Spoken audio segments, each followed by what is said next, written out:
many people have asked you over the years what it was like in a Thai prison, and you say, whatever your idea of hell is, multiply it by 1,000. Yeah. Oh, definitely. It's a horrific place. It's, look, if I hadn't have been there myself and lived it, I would never have believed that life could be like that. Never in my wildest dreams did I think people live this way. Hello, it's Nancy Miller, and welcome to Dead Sleep, True Crime for Bedtime, and a special Sunday, Empty Sunday episode. After recording the retelling of Brokedown Palace, I was curious to find an example of someone who really lived it, and it just so happened I met Holly Deane-Johns. Holly just published a memoir in February of this year titled Holly's Hell, 7 Years in a Thai Prison.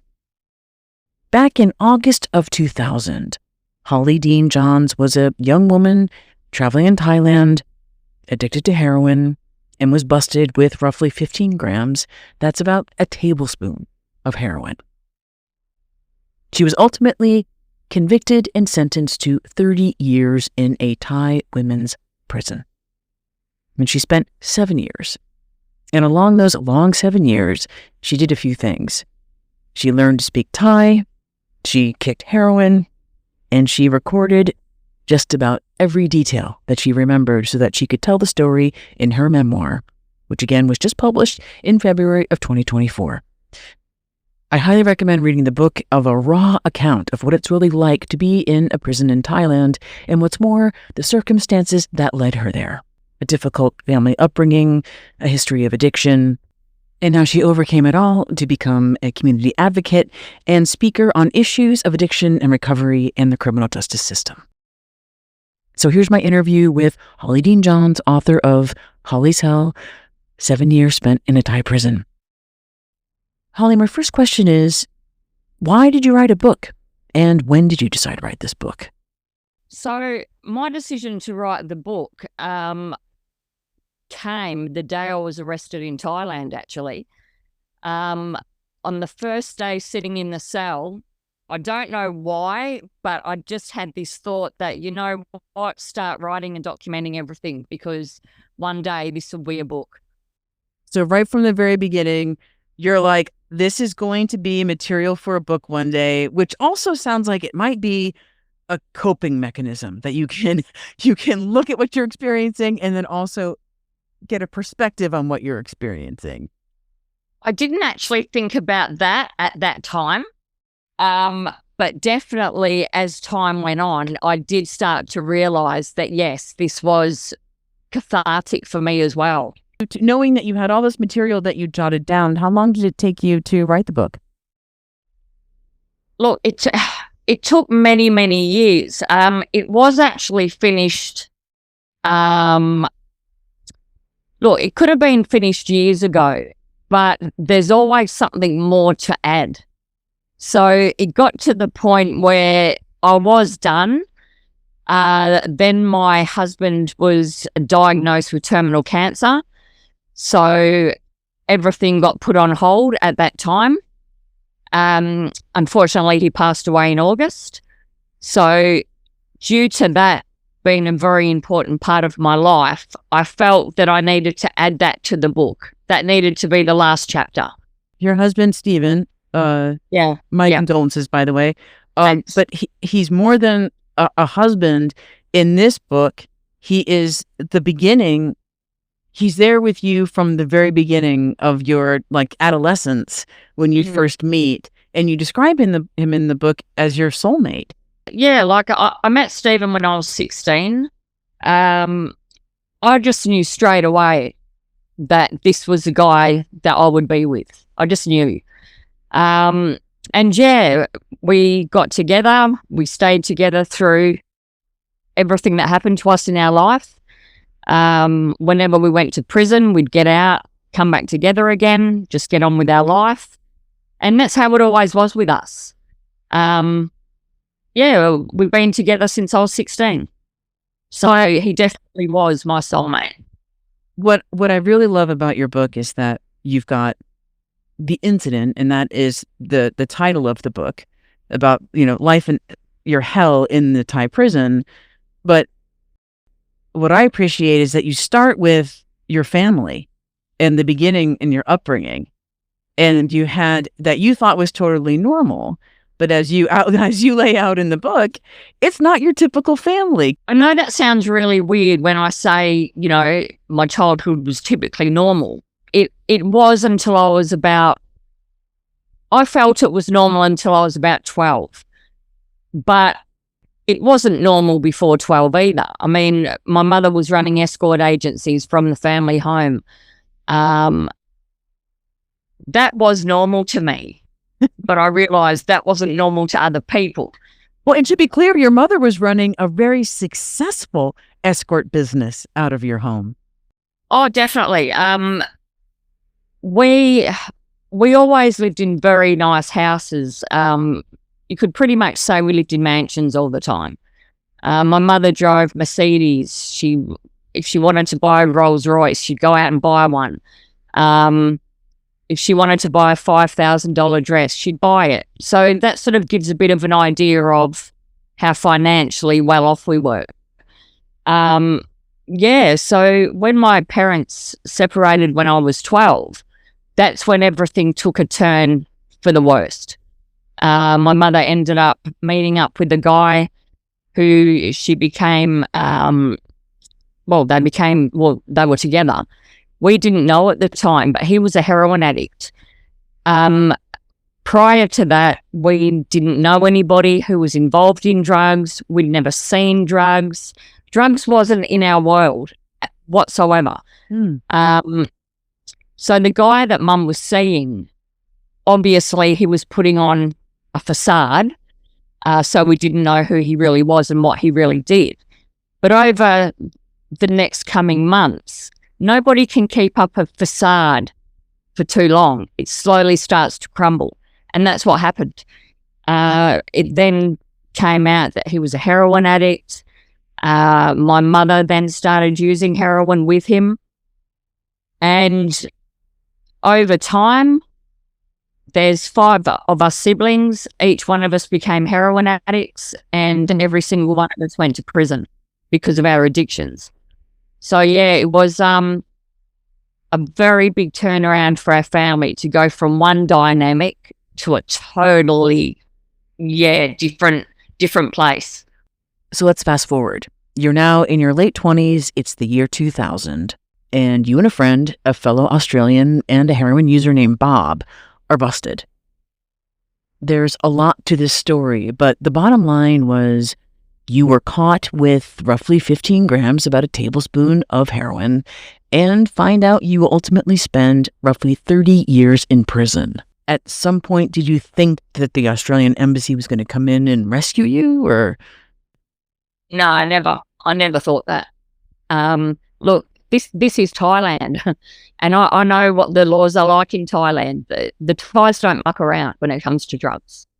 Everyone who goes there knows that. You get off the plane into the airport, there's signs everywhere. So it's not like they don't let you know. No, I never thought that I'd be rescued or someone would come and get me out. That's not realistic. Mm-hmm. So you thought, I'm just going to do my time, and I'm going to do my best with my time. Is that? Oh, of course.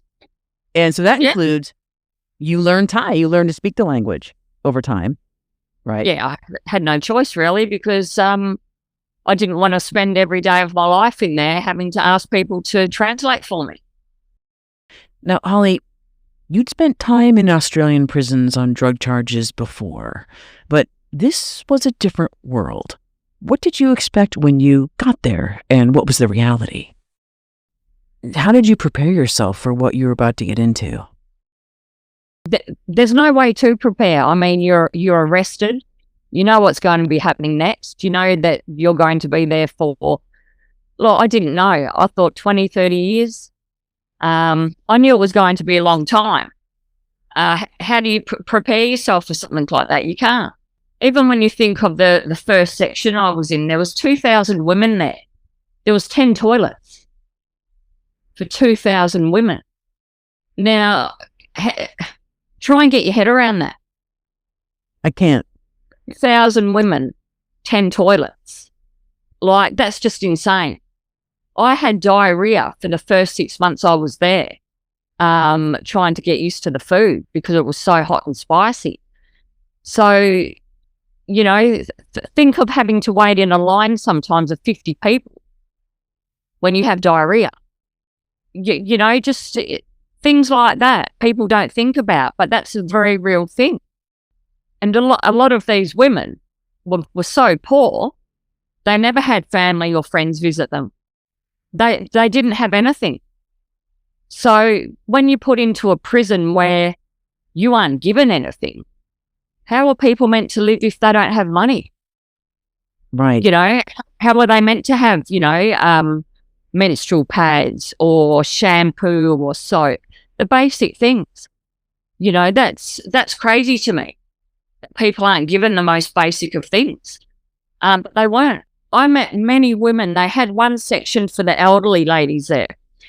And I'd watch these women and, like, just in disbelief, I would think, how are these women here? They're like 85, 90 years old. I mean, there were many of them who they couldn't even walk straight. Their backs were that hunched over. They would be staring at the ground when they walked. And that just broke my heart. I ended up sitting down with one of these ladies one day because I just wanted to know her story. How are you here? And she said, just a matter of fact, actually, she said, oh, my grandson hid his drugs at my house. When the police raided my house and found them, they took me because it was my house. But the thing is as well, if there had been other people there at that time, they would have been arrested as well. That's how it is in Thailand. And I said to her, how long have you been here? And she said, many years. And I said, does anyone come and visit you? Your grandson? She said, no, nobody's ever come here to see me. So this is an old lady that has nothing, having to work out how to survive every day. It was heartbreaking. Mm-hmm. And there were so many women like this. Just broke my heart. So let's take a step back and talk about the beginning. When you first get to the cells, what were they like? So the first cell that I was put into, I was walked up to the first floor. There's a long corridor, and all you can see is just a row of cells. Concrete comes up about waist high, and then from there it's just bars all the way up to the wall, to the ceiling. So you can see into every single cell. When the door was open to the cell I was to go into, I was standing there, you know, looking in, and I was just like, what is going on here? There was about 120 women in there sitting on the floor. You couldn't even see the floor. I was just like, wow. Yeah, it was mind-blowing. I've walked in and said, does anyone speak English? Because there was only Thai people in there. And one woman put up her hand and said, yes, I do. And that was such a relief to me, because otherwise, what would I have done? I wouldn't have been able to find out anything. It just would have been horrible. So she was actually, they call it the mother of the room. So she's in charge of where people sleep, who cleans the cell. She's in charge of giving out the money coupons. Everything goes through her. So she said, all right, I'll work out where you're going to sleep. And I was like, what do you mean? There is no room. And she said, just wait. So she's walked around the cell. She's counted every single line, every row of bodies, to see which line had the least amount of people. So she's put me in a line, and she said to everybody, okay, like, move up so you can create some space. I still couldn't see where I was going to fit. Anyway, everybody moves up. These women are sleeping stomach to back on their side. So there's a tiny bit of space that I have to lay into. It was insane. It was about... Well, and the way that you describe it is, if someone has to roll over, everybody has to roll over. Like, it's like yeah. it's like a domino effect. effort. Yeah. If one person has to roll over, the whole line does. Otherwise, there's no comfort, so to speak. It was just totally insane. It was that hot in the cells. It felt like it was like 50 degrees. Your skin's that hot. You feel like you're melted into each other. It's horrible. You've got the person's hair in your face. Just disgusting. You talk about the first week, and you're suffering from withdrawal from a very powerful and addictive substance. You're recognizing the circumstances that you're in, and you're saying to yourself that first week, I'm going to have to kill myself. Like, there's just no way I can handle this. How did you dig deep and find a way to survive during that horrible first week and afterwards? Oh, look, that first week or two, it was, you're stuck in a tiny cell. The lights are on 24/7. It's just a concrete room, with the hole in the ground for a toilet, bucket, and a tap. That's it. You're in that cell 24/7. Excuse me, hang on. Excuse me. And because I knew at that time that I would be there for many, many, many years, I was just like, you know what? I'm not doing this. Why would I want to be here for 20 or 30 years and live like this? I don't. I'd never thought of ever killing myself until that time. And I was very serious about it. I thought of the ways I could do it without getting discovered. All that thing ran through my mind for days. And I just had a realization one day, like, what are you doing? You don't really want to die. You don't want to kill yourself. And, the thought of my family and friends being told that I'd killed myself in a dirty Thai police lockup, I didn't want that for them. And I didn't want it for myself. I didn't really want to die. I think I was just very overwhelmed at that time. Your case, from what I understand, was pretty high profile. People knew who you were. People would come and visit. There were friends of friends who would come and help give you food, and those essential needs were met. But you made a conscious decision to not speak to the media and not be a mouthpiece for your own case. Why did you decide that? I decided that because when I'd applied to transfer home on a transfer treaty after I'd been in prison for 4 years, the decision came back about 3 years later that I was denied to come back to Australia. I couldn't believe that decision. When the embassy came to give me that news, I thought they were joking. And he said, no, I'm not joking. He said, you have been knocked back. And I said, why? Why would somebody not want to bring an Australian citizen back home? I couldn't get my head around that. Nor could the embassy. They were totally dumbfounded. And I said, well, what's the reason? You're likely to reoffend when you get out of prison. And I was like, are you kidding me? Because I had been in trouble before in Australia. And I was like, wow, even that, no one could get that. No one could understand that. So I asked the embassy official, I said, well, what do I do from here? And he said, Holly, I don't know. Nobody has ever been knocked back before. You're the first one. So, I was totally devastated, as you can imagine. After I made that application to transfer home, I had a vision in my mind that I'd be back in Australia within 6 months. Yeah. Because that's what was happening to the other foreigners. I had an American friend in there. From the time she applied to transfer back to America, she was back in an American jail within 6 months. So, of course, I thought that would happen to me. Instead of that happening to me, it took another 3.5 years for me to get back home. For me, it wasn't just a hard time. it was made even harder by the fact that I was kept in a place for 3.5 more years. So then I would think that you'd want to talk to and get your story out there. So were you thinking it was just better to fly under the radar and not rock the boat? Yeah, fly under the radar. Look, Stephen's parents back in Australia were doing all they could to fight for me here, as well as a couple of good friends and supporters. They were relentless in trying to get me home and getting this decision reversed. So, if it wasn't for them advocating on my behalf, I could still be there now.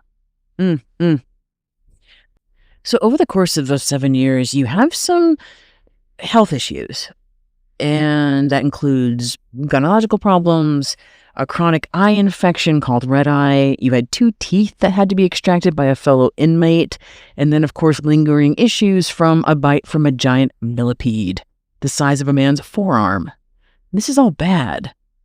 But you were lucky that you didn't almost have worse. There was chronic disease in that prison. What were some of the long-term effects that these health conditions had for you? And when I got back to Australia, I had to go and see a doctor about my eye. And because I had red eye so many times and it was so severe, I've got permanent scarring in my left eye.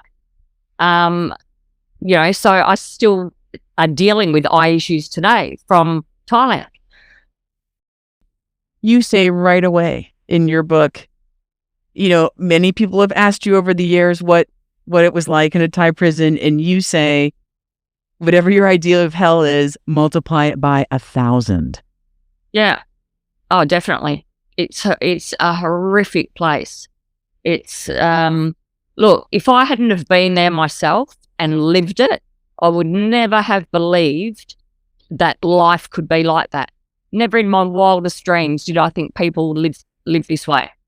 There are the details that I think people are fascinated by. These are the things that I'm like, oh my God, the sitting, toilet and the health things. But then there's the deeper stuff, and those are the relationships and the friendships that you built with your friends. You had a friend that you made there who, according to your book, died from complications with AIDS that you didn't know about until it already happened, and she knew it, but she didn't tell anyone. Talk about some of the harder things about those deep emotional connections. The way you survived were through those relationships. When you're living with other women day in and day out, you're going to become close with people. Obviously, not everybody. Not everybody gets along, but you will become close with people. And that's what happened to me. I had many good friends in there. And because it is such a tough life, it's all about helping each other. You help each other to get by. You help each other to make life as easy as it can be. Everything's a struggle there. So you have to help each other.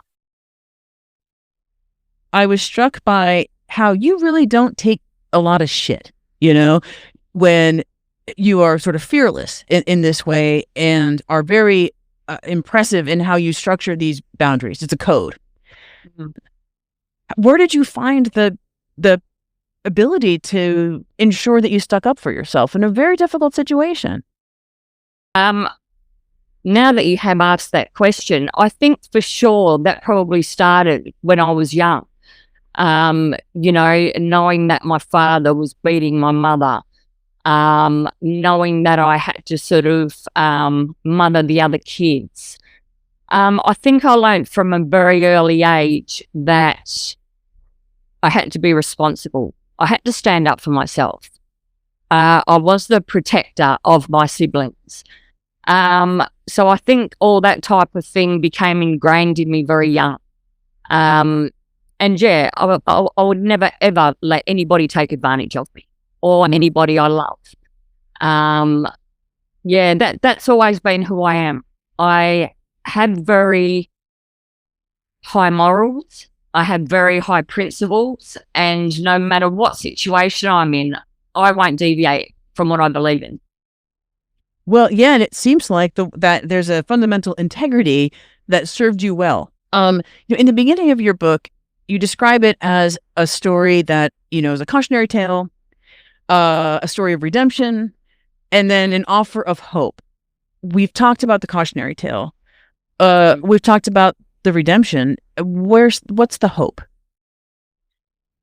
Okay, so what I'm doing with my life now, when I was transferred back to Bandyat Women's Prison in Western Australia, I was able to start studying then because we weren't allowed to in Thai jail.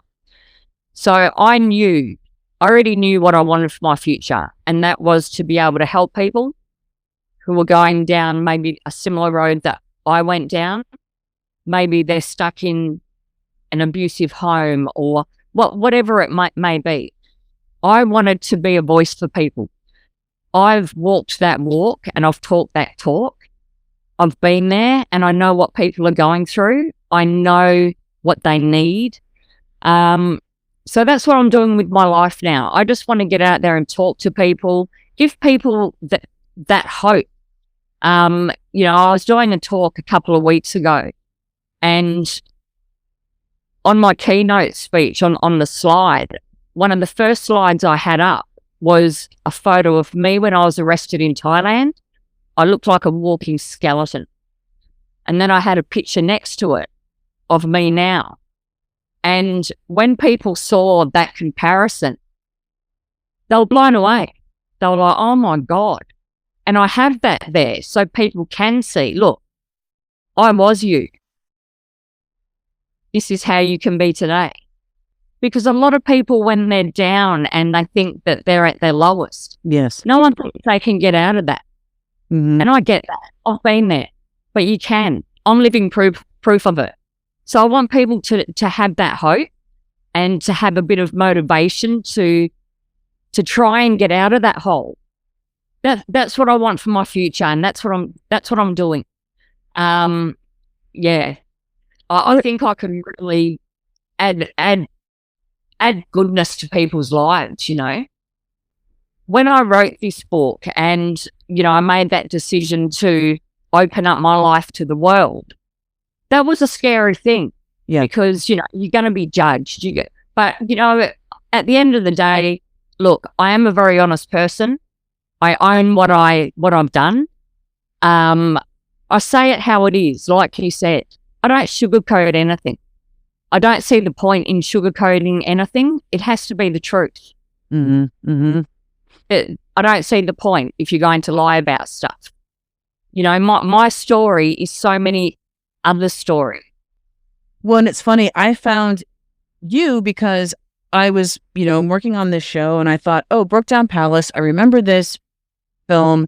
I watched it and I thought, is this fiction? When's the last time a woman was in a Thai prison? Because you think, how bad can it be? Because you have no idea how bad it can be. And that's the thing, Nancy, people have their ideas from television.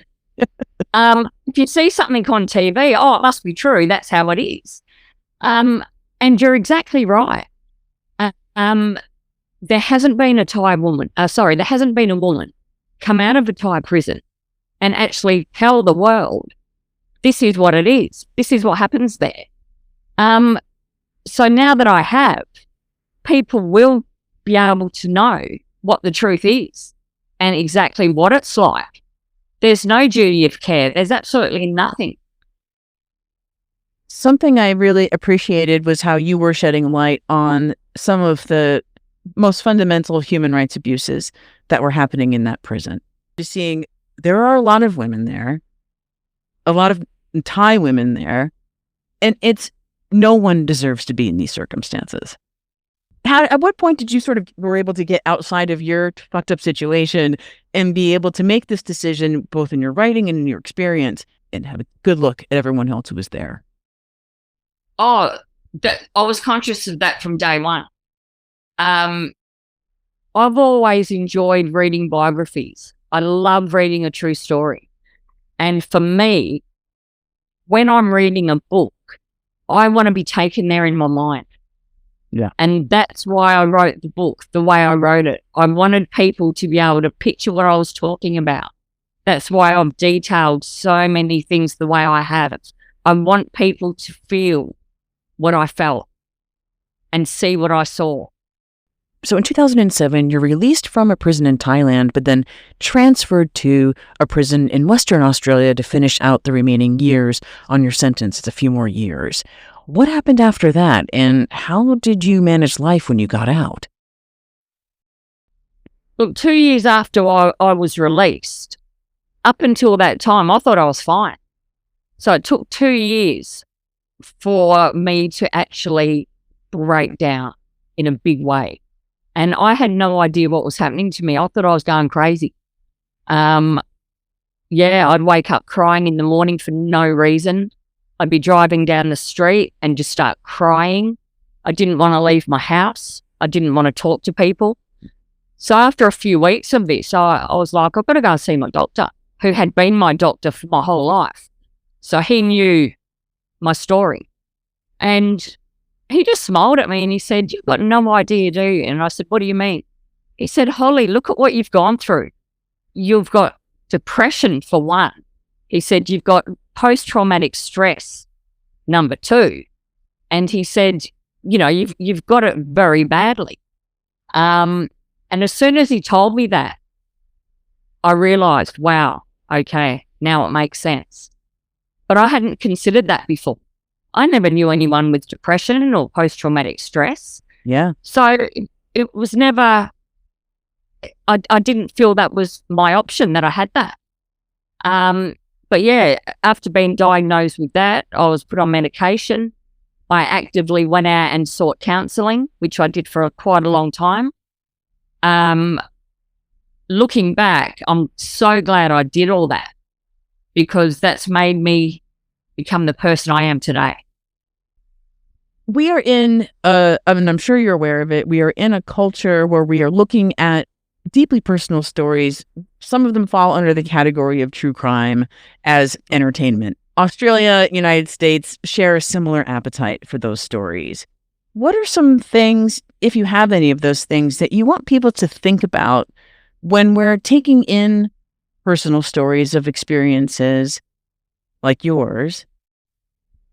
Is there something that you would like to lend as an insight into how people can enjoy these things, but also really have an understanding that it really happened? Yeah, I mean, the shows that you've just described, I'm a person that loves watching shows like that as well. I love real stories. And I think in a lot of these television shows or podcasts or whatever, you're getting told the story, but you don't know the reasons why these people have committed these crimes. Yeah. What happened to these people in an earlier part of their life. There's reasons for everything. There's reasons for the things people do. In my case, people will hear my story or watch it on television or whatever. But a lot of these people won't know what my childhood was like. Maybe, there was heroin in my family. It was all around me. Well, what do you think was going to happen to me? I've always admitted my guilt. Always. I've never denied what I've done, because I've always been a firm believer of own your shit. Mm. If you do something, own it. And that's who I am as a person. I will own stuff. The one regret I do have is that, well, obviously that I first tried heroin, because that was just the beginning of the end for me. Mm. But, the other regret I have is that it took me so long to get to this point of being free of all that. How good would it have been if I'd come to a realization so much more long ago? I could have been helping people long before now. That's another regret I have as well. But, it is what it is. And I'm just so thankful that I'm here today doing what I'm doing. And I still have life. And I think without a doubt, anyone who reads your book will connect with a lot in your story. and by putting your book out there. And it's an excellent book that I highly recommend people read. You're doing incredible work in sharing your story, and it's very well told. It's a nail-biting read, and it has a huge message of compassion and understanding for people that were culturally told not to feel compassion for, and I think it's excellent. So thank you so much for agreeing to come on the podcast, Holly. I really appreciate your time, and I'm excited to hear the response from your book. Yeah, me too. Thanks for having me on. I really, really appreciate it. My pleasure. That was my conversation with Holly Deane-Johns, author of Holly's Hell, 7 Years in a Thai Prison. I'll be back with more true crime stories made for nighttime listening in a few days, so don't forget to follow the show so you don't miss anything. Until then, happy Sunday. See you this week.